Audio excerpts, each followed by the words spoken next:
Nous avons tous en mémoire la canicule de 2003 ou encore la tempête Xynthia de 2010. Le régime CatNat est là pour couvrir une partie de ces risques. Les inondations, la sécheresse, les cyclones dans les départements d'outre-mer sont les périls les plus coûteux en France jusqu'à aujourd'hui. Mais ces catastrophes risquent-elles de se multiplier sous l'effet du changement climatique ? Il est difficile d'établir un lien de causalité directe entre changement climatique et une aggravation des phénomènes naturels extrêmes en termes de fréquence et intensité. La vigilance reste de mise. L'exposition des populations au CatNat s'accroît, elle avec quasi-certitude sous l'effet de l'urbanisation et de l'augmentation des biens assurés. Comment limiter ces risques ? Quelle est la réponse assurantielle à cette augmentation des conséquences des catastrophes naturelles ?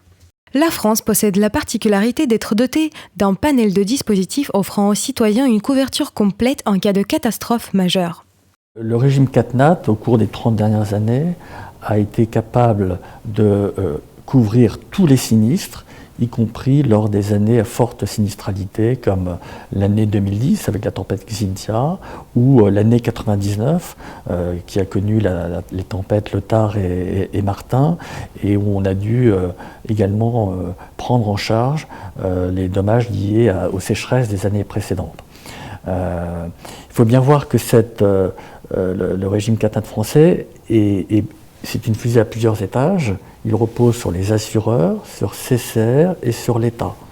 Et donc la combinaison des trois fait que le dispositif peut couvrir une succession de sinistres majeurs aujourd'hui et dans le futur. Et donc c'est un dispositif qui est très pertinent.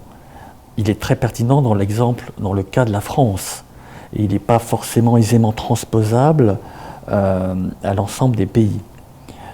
Ceci étant, on observe une tendance à la mise en place de partenariats publics-privés du même type ou s'approchant du régime CatNat. Et donc la France peut s'enorgueillir de disposer d'ores et déjà d'un tel système depuis plus de 30 ans. La France est l'un des quelques rares pays à s'être doté d'un tel dispositif. On en compte en effet une vingtaine dans le monde, disposant tous de spécificités propres à leurs problématiques nationales. La COP21 sera sans doute l'occasion d'échanger sur ces différents systèmes.